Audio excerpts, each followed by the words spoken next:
Welcome back, everyone, to Solchemy. My name is Mackenzie. I'm a certified hypnotherapist and a past life healer. And today we are talking about past lives.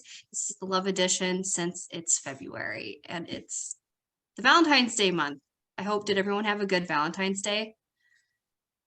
Yeah.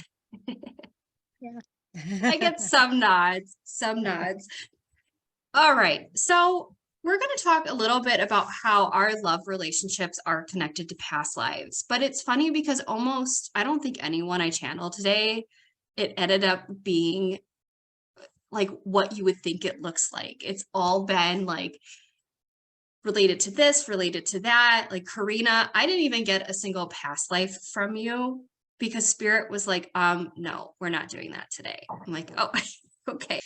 I think there's just a really good lesson that's going to come from today. And it really is, when it comes to love relationships, it's always about the journey back to ourselves. It has nothing to do with who we're married to, who our friends are. You know, these are all really, really great support systems. And I'm not saying that every single relationship in our life has to be a form of suffering, but they certainly are going to reflect back to us aspects of ourselves at a soul level that we're looking to align back to. And yesterday, Annabelle is a client of mine and we've done some sessions. And I had given her at one point a hypnotherapy recording centered on, attracting unconditional love. And Annabelle had such a good point because she's like, well, she's working with a therapist in this process. And the therapist was like, well, that's really not true because there's no such thing as an unconditional love relationship. Everything's conditioned. And I thought about that and I was like, well, yeah, it's kind of true. Think about it. Like if your partner were to do something to you, like betray you, cheat on you, hit on you, that is a condition. Like you are not sticking around, but it doesn't mean that you can't unconditionally love somebody, whether they're in your life or not. Because ultimately what it comes down to is, do you unconditionally love yourself? Because a person that keeps going back for that is getting shown aspects of themselves where they're not loving themselves. And you have to love yourself. And that is so incredibly difficult considering the wiring in which we incarnate into, because that's all by design. Like we're supposed to forget ourselves, not remember the true unconditional love that we are. And then we go through all this suffering and torment for the process of coming back to ourselves. Like it sounds logically insane because it is, but here we are. And we're all in that process. And it's fun because now I've worked with all of you on this Zoom, which is crazy, whether it's been in a workshop, a session, whatever. And so I've gotten to know you guys at a soul level. And like, even though conditionally speaking, all you guys have different lives, different relationship statuses, it all comes back down to this same thing. So I'm going to go ahead and just start digging into the lives of some of you guys. They are interesting. I didn't get as many past lives as I was hoping, just because it's kind of entertaining, but Spirit was directing this the way that they wanted it to go. So here we go. I'm going to actually start with Annabelle. And yesterday we were talking, and again, Annabelle, anything that needs to get edited out in the recording, I'll keep this kosher. She's just dealing with a really tough heartbreak right now. Really tough. And that truly is one of the hardest things to go through in life. It really is. It's just like, oh, my other person. And then you gotta like let them go. And then you think about them being with someone else. Like that's really tough. But one of the things they shared with me yesterday was that this is the time for her to lay a new foundation. And the image that they gave me was, imagine like a concrete road. It's cheap. Concrete's cheap. And you can basically take the machine and drive it and it just, gets concrete everywhere, but it doesn't really last long. So they showed me her riding that truck, basically destructing the entire street of concrete. And now she's required to go back and rebuild the road, but she has to do it brick by brick, and each brick consists of an intention.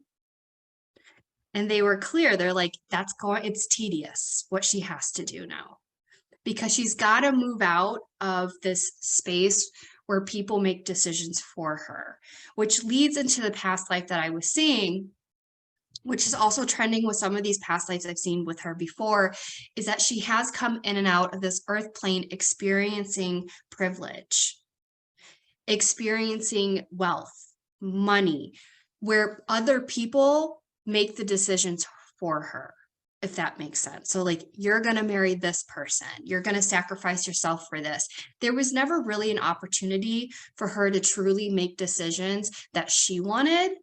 And that was from a heart space. And now she gets to do that. So the thing they were showing me was a life in China, 1500s, very traditional. I heard lots of expectations, and there was an arrangement of marriage. And when I asked, like, what was the point of like seeing that in regards to relationships, it was that love is a constant game of strategy.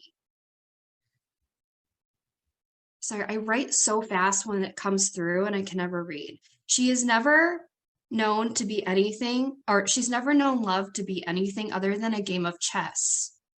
When there are no rules, it can feel very vulnerable. And this is a new dynamic for her because she can't fall back on force. So it's like the arranged marriage. You have to love me. This is an arrangement. You have to be there for me. We have to be married. But now there's no rules. You can't rule the heart.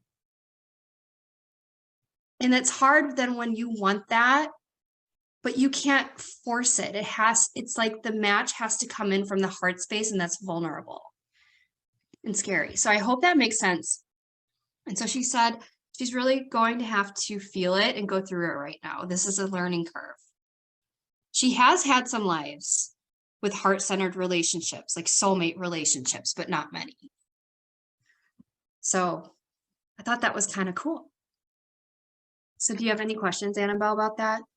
Well, at least there are some where there are heart-centered lives. There are. And I noticed when it comes to past life healing too, we think of everything again in this linear structure.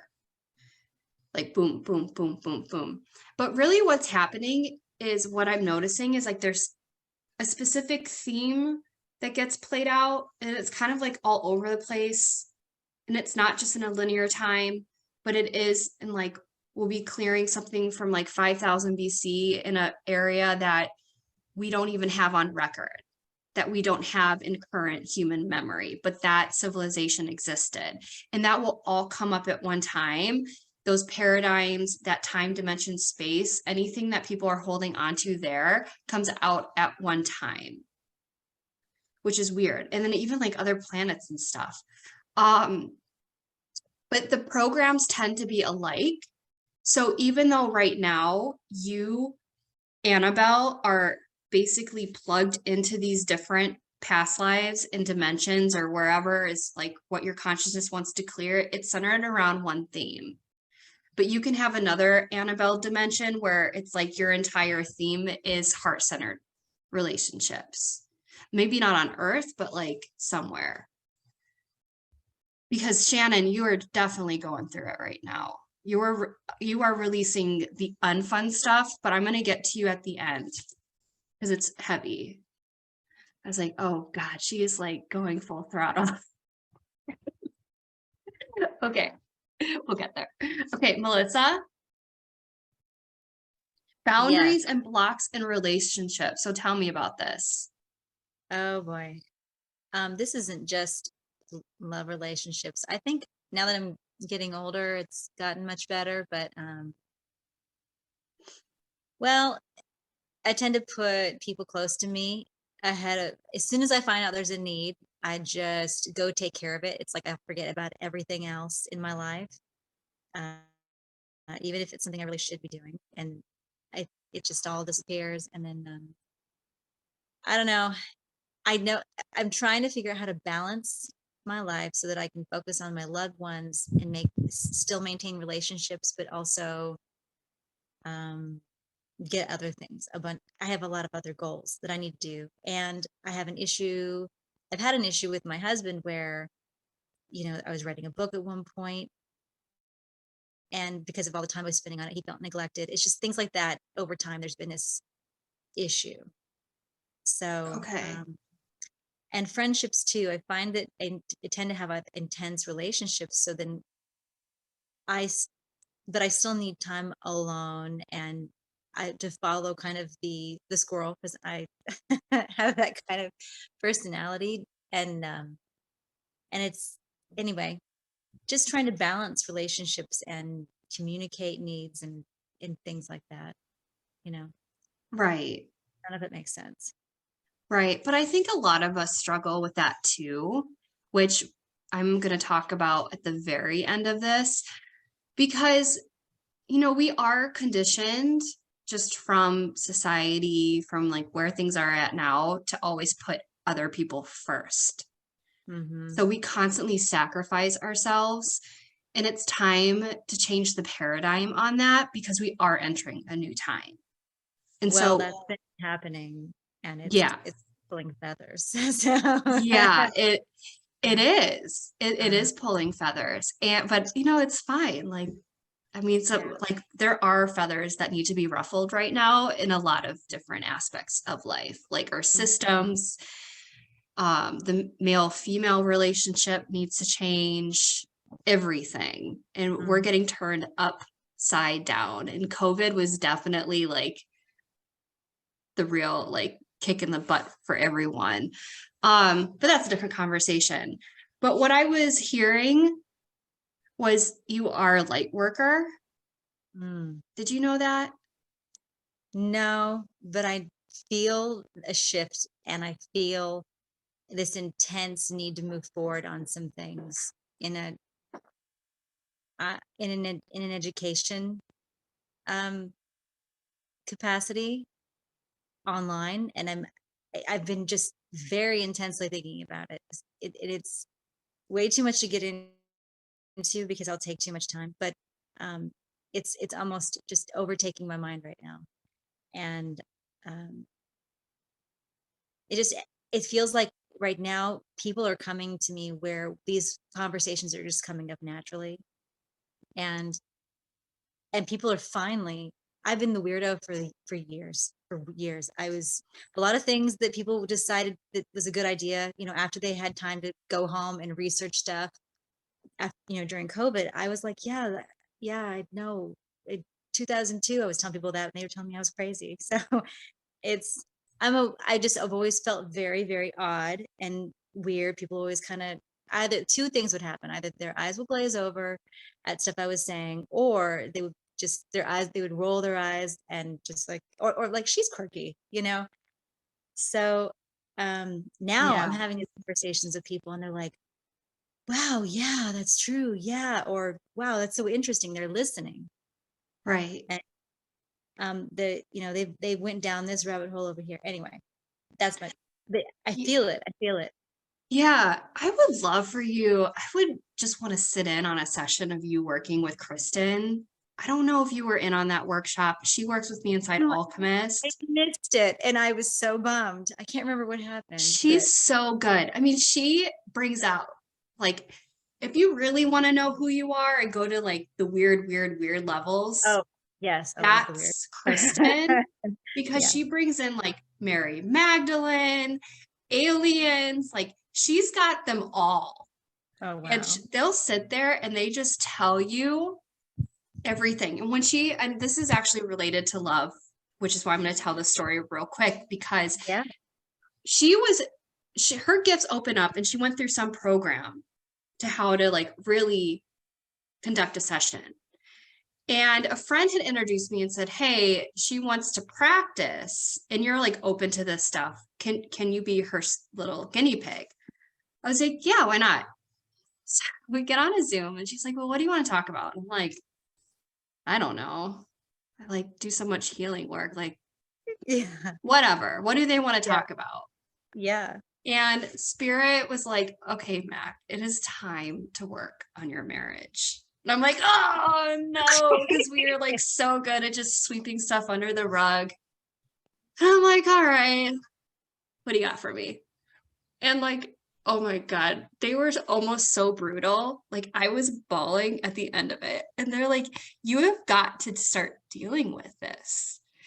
And she had like this entire team, and I could feel them. Like it was like Mary Magdalene, there was some Native American tribe. They were all huddling me and hugging me. And they're like, we're ripping the band-aid off, Mac. And I'm telling you, we had one of our biggest fights 2 weeks after that because it was like it had to get confronted. And It was I the was, eruption from the volcano. yeah, it did. And Yeah. I was screaming out of my car, like screaming, like, ah! Like my neighbors thought I was nuts. Like that's how angry I was. But it brought everything onto the table. And the things they told me, when you deal with this, you will release the block that's preventing you from buying a house. They're Oh like, my you God. are literally keeping yourself stuck in this 10 by 10 foot apartment because you're not dealing with your shit. Well, 3 months later, we put down our first offer ever, one and only on this house, and we got it. In this, Like, yeah. that's Yeah, I how remember you telling me about that when it was a pretty good market too, right? terrible market. Like people were For putting you. like, yeah, it was, I mean, Yeah. people would put in like 20 bids for something and never get anything. And we put in one. We're like, oh yeah, this is our place. And like, so that's what I'm saying is like Yeah. our outside reality is so reflective of all the stuff that we're harboring within ourselves. And the Mhm. more we refuse to look at it, the longer we keep ourselves stuck where we are. So even though that fight was not fun, it needed to happen because we're both peacemakers. So we don't want to talk about it, but we had to talk about it. And then we started like actually working on the aspect of our relationship that wasn't working. And we bought a Yeah. house 3 months later after literally looking for 4 or 5 years. It was nuts. And they told me that. So the point is like, okay, so that whole thing. But we have to start looking at ourselves, and our relationships are such a big indicator of that. Now, Mhm. you, Melissa, specifically being a light worker, I can't even really define to you what that means because someone told me that years ago and I had no clue what they were talking about. But people do come in and they have very, very specific vibrations. So they're working with light source energy. And we have a lot of people that I would call light workers because they're basically implanted across the world to hold specific vibrations so humanity literally doesn't implode on itself. Oh my goodness. So it's kind of crazy. It's Oh, kind of wow. I should almost do just a workshop on this because it's so fascinating. Because once I started learning how that works, but the thing is, it's also when you bring in light to the world that's full of darkness right now, it's like going into a cave with a flashlight. You're going to flash the light in a dark cave that's never had light, and all the critters are going to scatter Yeah. Yeah. because they don't want the light shine on them. But you Yeah. never knew that there were critters in there before because there was no flashlight, but now there's a flashlight. So what Yeah. happens when people have a specific light about them, people can read that. They read that. And when that light gets shine on a part of their darkness, that's when they have those unconscious shadow responses to you. And it kind of sucks because people do that to me. And I was like, oh man, I really hit something. And I didn't even do anything. Yeah. And so that's what that's about. Oh. But this is why it's related to like blocks and boundaries, is because they were saying that you do hold a little bit of naiveness about the intentions of other people. Like people don't operate like you. Yeah. Yeah. I've had a lot of people tell me that. Like I see people in the most positive. I see the beauty in people when it doesn't exist sometimes. I've been told that I When can see it their, doesn't exist. well, okay. That's what other people tell me. That's what I'm told. And I'm like, no, I still see it. I see it. And they're like, no, it doesn't exist. No, you just don't see it. Because that's just the way anyway, Yeah. I see that they have, X, Y, and Z issue, or they've done these bad things. But what I see is pain and trauma and something Same. that needs to be healed. And I feel like people are just hurting. That hurt people hurt people, Yeah. And Yeah. so to me, I don't hate people. I just never have. I pity people, but I don't Mhm. hate. So, but I do know that the blocks I have is so funny. Everything you've said has rang completely true, because the blocks that I have definitely are around. I have way too much faith in people, because here's the deal. I've gotten out of a lot of tricky situations. I'm not really afraid of anything. I know I should be sometimes, but I've been around really shady people, dark people that Uh-huh. maybe would have done bad things and managed to get it through just, I don't know, like it's what you said, piercing down to seeing their like innermost need and them not expecting it and just not being afraid. It's hard to Right. explain. Right. And I feel the same way too. And this is where it gets tricky, especially talking about like spirituality and stuff on social media, because we are still stuck in this consciousness of perpetrator versus victim. And it's a tricky situation because So, you don't want to fall into the trap of blaming the victim. I get that, because yeah, it's harmful. Like if someone has gone through a lot of pain, they really need the space to feel the victim and to yeah, go through that process of healing. Like that's very true to their experience. But it's like I almost sometimes feel worse for the perpetrator, because I'm like, you only would do that because you were hurt so bad that you fell so deep in a low consciousness to do that to somebody else. Like I yeah, can't fathom the yeah. pain you're It's just, holding. if anything, they're both victims of a dark and painful world. If anything, it's not Yeah, even, and so it just feels like just two people who are in pain who need healing right, instead of one. right. But But then what they were just kind of ending it off with is that her agenda is not always their agenda, even if it's not necessarily malintentioned. So she's yeah, just unaware. Oh, unconsciously, you are unaware that you're trying to fix them. It's not your job to do that.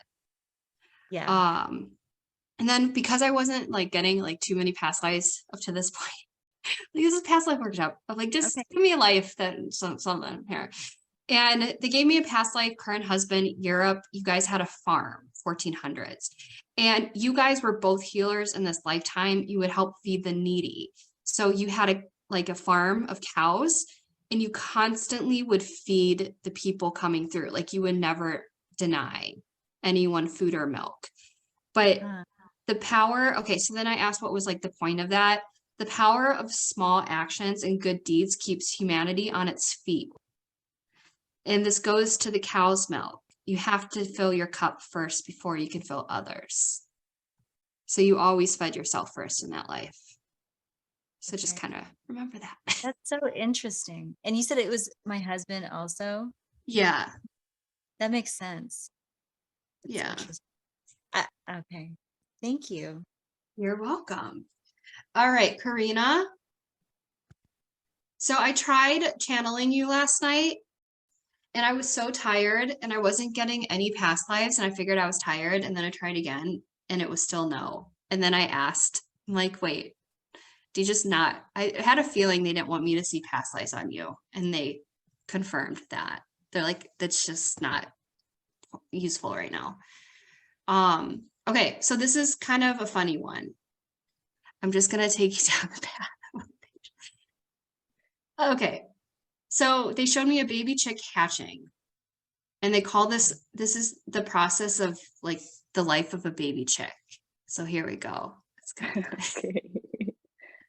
The process of their life starts in an incubator. Each stage is important in the development of the chick. They must be nurtured and well taken care of.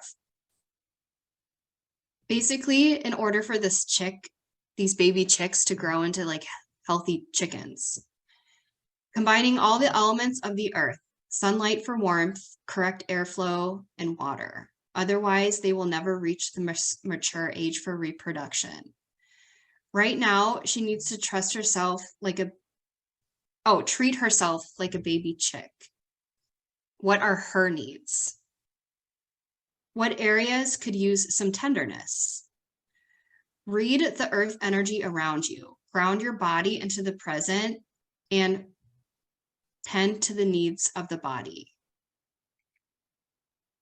Okay, that's what they were saying to me. So like love relationships right now are like, they're like, I gotta know, like, please not right now. Yeah. Yeah. Okay. Okay. Makes sense. I know we want like this answer to be like, my soulmate's gonna come tomorrow, but they're like, Yeah. no, focus on herself right now. This is a stage of childlike innocence, connection between wild imagination and integrating it with earth energy. Okay. And That does make sense. then they want you to look up the spiritual meaning of a moose. It symbolizes something to revive your energy and focus on your inner strength. Oh, that's kind of crazy because I have a little statue of a moose sitting on my desk that I got a couple, like, I think maybe a year or two ago because Whoa, I dreamt about it and then I saw it at a store and I was like, I need this. really? Yeah. Yeah. Yeah, how funny, because that was probably the most clear thing in all of this was like a moose. They're like, this is her, for her, moose. And they told me, because usually I get more information on the animals, but they said like she needs to explore that. Okay. Huh. That's so Interesting. that is so cool. You know, I had a client who like I was like falling asleep one night before the session was the next day. And I'm like, I couldn't fall asleep. I'm like, I'll just do the work now and see what tomorrow is about. And they were showing me a mountain goat. And I'm like, okay, we're not starting tomorrow's session with a mountain goat. But they were like, no, like mountain goat. And they gave me this whole story about a mountain goat. And they said that it's related to ascension. And so we're talking about this mountain goat, and she wasn't giving me much expression on the Zoom. And I was like, oh God, I'm so off. She goes, no, that's really weird. And I'm like, huh? And she turns her camera. She has nothing on her walls, like nothing. She had just moved too. So like it was just like a bed. But there was one painting on the wall, and it was a mountain goat. And I was like, Wow. what that amount? Like, why do you have a painting of a mountain goat? Like, who buys that? And she's like, I just have always really liked mountain goats. I thought that was really funny. I just thought I'd share that story. I mean, that's why I can't, like, I just kind of have to take whatever they show me and just ask the client. It's like, I don't know. But that was it. Pretty simple stuff for you. Okay. So Makes sense. have fun with the moose. Okay, Shannon.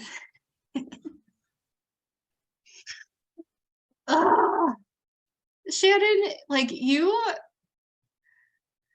man, this is like not an easy life because again, we judge people based on current circumstances.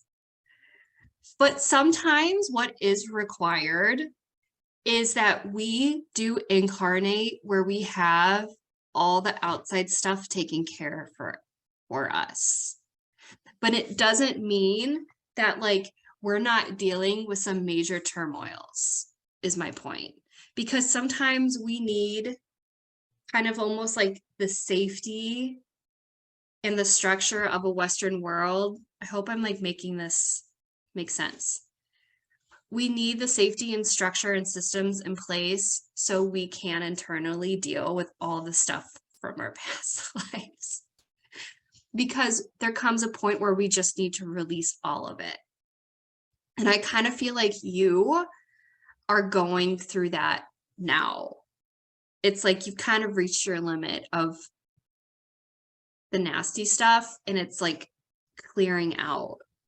Because do you go through a lot of inner turmoil? Yes. I'm like, I'm pretty much like a tornado inside of my body. Yeah. Yeah. Because it's all Constant. this stuff coming up. Like all of this past life stuff. Because you've dealt with like lifetimes of like really significant physical abuse. So that's where all this is coming up and related to your relationships too, because I'm not even going to repeat the life we worked together before. And there was just one life that was truly like for me, because I couldn't get to it. She was like closing it off because it was so painful. When I finally saw it, I actually took a week break. I refused to channel anyone after that one because that's how crazy heavy it was. I'm like, I can't look at anything like that for a while. Because you come in to like, I don't know why, Shannon, but you've dealt with some really deep physical abuse in past lives.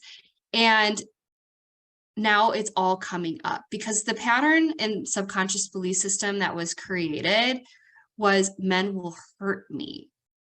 So you, through being whether it's a child, a romantic relationship, like society men, per the last past life we talked about, it's like they will physically hurt you. And there was a life where like your mom passed and you were left only with your dad. And I couldn't get like a time location on this one for some reason, but it was like kind of like a long time ago.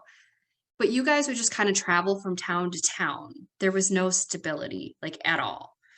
And your dad though kind of came off to me like a drunk, like go to town, get drunk, but he would find ways to get his needs taken care of, whether it was like, oh, Natasha needs in, whether it was like alcohol or food or whatever. And he would allow like other people in the community to abuse you. And like, we can all use our imagination on what like they would do. But that really sort of set the tone for unfortunately, a lot of lives, because the imbalance that was made on your end was the reaction to it. It was like, I'm not safe with men, not safe, not safe, not safe. So when I asked what we need to do, they actually took me right back to our session, which was the body needs to feel safe. That's the biggest thing, because everything else doesn't matter because the body doesn't feel safe. So those goals, like physical goals, taking care of yourself, meditation, breath work, food, diet, just like really taking care of yourself will help kind of bring the body into the picture of being like, no, I am safe around men. Because what's happening is subconsciously all dudes get pushed away because it's a safety thing. It's like you're afraid to die. So just let it all out. And I haven't shared this with anyone, but the fear of death is a real thing. I know that sounds like super obvious, but because we have experienced premature death in so many different past lives, we've experienced just really, really shitty, horrible stuff that had caused us to pass, and we remember that. And one of the things that has come up for me, and I've talked about this and I posted some healing sessions I've done inside Sōlchemy, but one of the reasons why I unconsciously sabotage my work and I stop my calendar, I'm not let anyone get on there, is I'm afraid that if I have everything in my life in place that I die. Because I keep having these lives where I get everything perfect and then I pass away. And I've been actively clearing that. Like, I'm not gonna die, I'm not this. Well, it was weird. Last weekend, I could not fall asleep. And this has never happened. I was convinced I was going to die. like the next day. I'm like, we can't go to this thing tomorrow. We're going to die. And I'd realize, I'm like, where is this coming from? And I'm like, oh, this is those paradigms coming up for me that I'm afraid I'm going to die. Because I was like happy. My husband and I were getting along. I love my work. I love being a mom. And I was like, okay, now I'm going to die. So I had to like really work on clearing that. And it was so bad the next morning. I remember contemplating writing a letter and leaving it on the counter because I was so convinced I was going to die. Like, okay, the dog goes to my mom. Like, I know it's nuts, but then I really had to actively clear it. And my husband said, it's weird. I had the same thought actually, because usually when I clear things, he clears things. He goes, I never worry about dying. And I was worried about getting in the car today.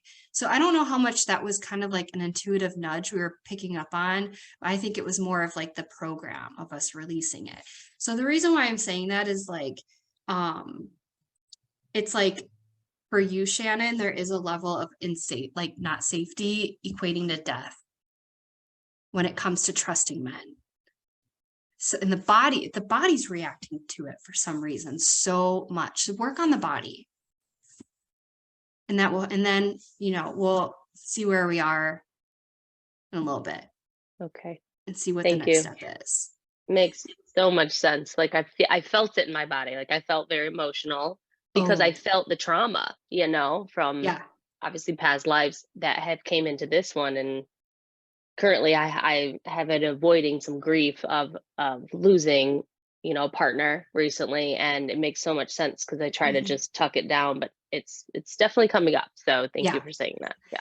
Good. And it has to. We gotta cry. Gotta like let all this stuff out, because when we hold it in, there's just gonna be a point, whether now, later in life, another life, where we do have to deal with it. And it kind of feels like the majority of people I've been working with, and even on here, it's like the consciousness is like, it's time. Like we're gonna start incarnating from a higher vibration. Therefore, like we can't carry these traumas with us anymore, which is why there's just so much inner turmoil worldwide. Just look at it. The whole world is releasing stuff right now. It's not just here.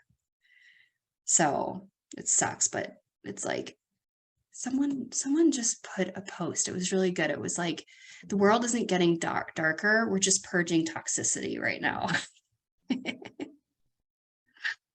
I was like, that is so true. But unless we have any other questions, I just have an announcement, and I'm really, really super excited about it, because I have been contemplating how I created the Alchemist, which is an intense one-on-one program where we do individual sessions almost weekly, just clearing all this stuff out for 6 months. So it's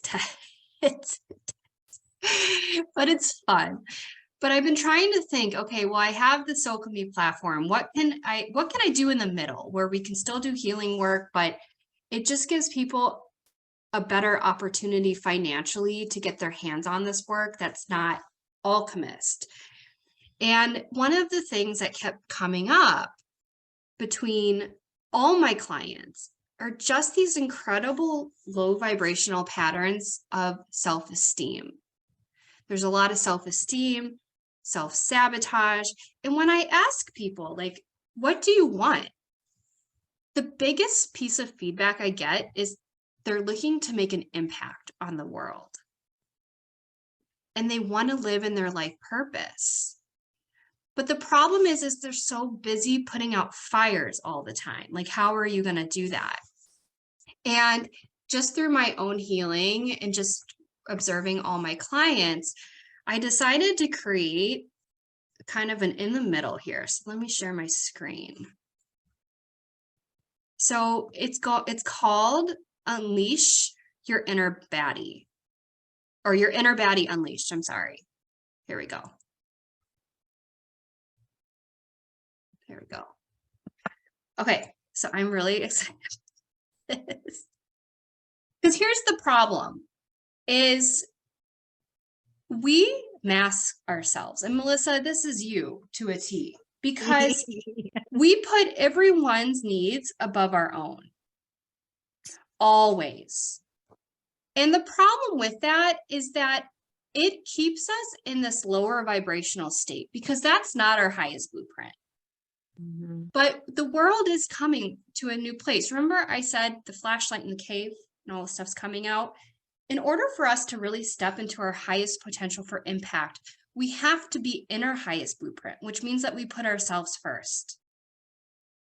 Hands down. We can't have the relationships we want. We're not going to have the career we want. We're not going to have the life satisfaction we want when we're constantly giving ourselves away. And I see this over and over and over again. It's literally sitting in every one of my clients' subconscious.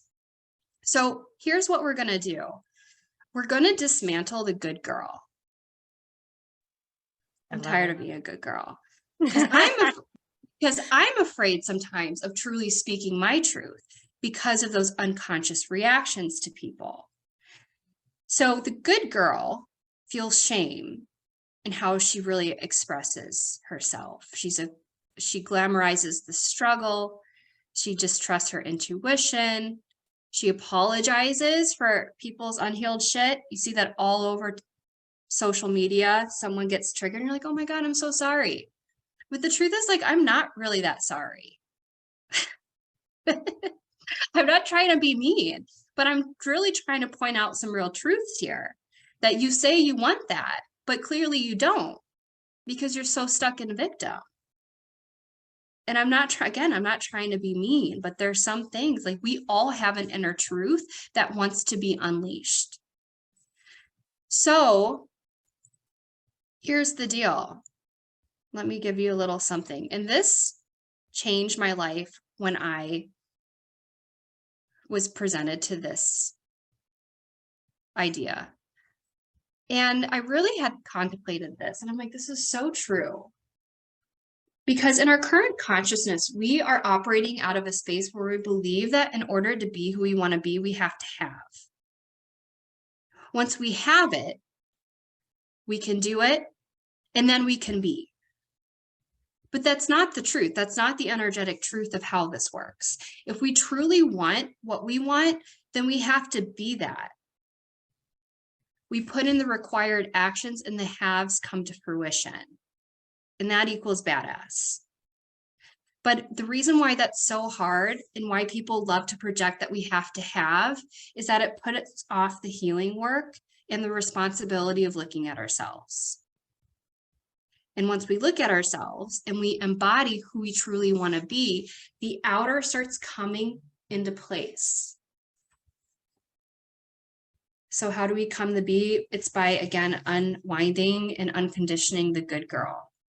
It's ultimately what that is. It's just a survival wiring because we want to fit in. We don't want to die. Shannon, that's you. So we sacrifice ourselves. Oh yeah, I already had that. So here's what I'm going to do. I'm going to launch this as of right now. And this is going to be a beta launch, by the way. So for $295, here's what it will get you is 6 months of monthly group healing sessions, Q&As. But what we're going to do is schedule you. How I'm going to work this is I'm calling it the group. Here, let me scroll down on this. It's called a group intensive. Because I was like, maybe we'll do like a mastermind, like do like a year mastermind with people. But we have such short attention spans, everyone's going to fall off after 2 months. So it's 3 weeks and we'll find a time to work with all of you where we're going to confront all the aspects of self consciously where you're holding yourself back. Where are you staying safe? Where are you staying small? What are your stories? And really getting to the wound of what is holding you where you are that's unsatisfactory. And then we follow that up with the monthly group healing sessions where we can deal with the energetic and the subconscious shifts required. So it's only 3 weeks right in a row. It is a group setting because we're going to do some group activities. And it's really fun. I've done some of this stuff before and it just completely shifted my life. So I'm going to bring that into Solchemy now. So instead of a year, we're going to bring it down 3 weeks, boom, boom, boom. And so you're going to go, when we get in here, what you're going to do. I hope this makes sense. This is kind of new. Like I said, this is beta. So I'm like figuring it all out as well. Now I know the content, that's easy, but the structure of it. So I'm looking for your feedback once we get through here, because once you enroll, I'm probably going to change some of the times on here based on your needs, but you're going to pick a team. And each team is only 8 people max. And each team has a time on it for the 3-week period that you can come. So we'll make sure we all fit in. So that is the new program that's going to be available to you within Sōlchemy. It's going to give you more than just like the educational workshop aspects here where you're learning about it. And then if you want it, you just do like a single session. This is going to give you more of that structure long term that's not really like financially weighing. It's literally $295 for 6 months. So there we go. So with that being said, I will be sure to send out the information on it. But does anyone have any questions or any feedback on that they would like to share? Well, I just want to share that group therapy is very successful sometimes because you feel like you're not alone. So sometimes it can be more powerful than one-on-one healing. I think so too. I also appreciate you making it affordable. So I have 3 teenagers. I appreciate it. You're welcome. I'm glad that you like that. Yeah, I think the group healing is really effective too. There's just something about having that connection, because a lot of times I think we kind of walk the path thinking we're the only one experiencing certain things, and it's just not true. And then you're like, oh, you too, you too. Just like there's a healing in that. So thank you, Melissa. Yeah. Anyone else? Okay, cool. All right, well, I hope to see you inside your inner baddie unleashed. And I'm going to get used to saying that. But thank you so much for coming today. This was a really, really good session, or workshop, I should say. A lot of good stuff. And reach out to me anytime. If anyone has any follow-up questions, those that I read, seriously reach out. So yeah, leave it there. Thank you, guys.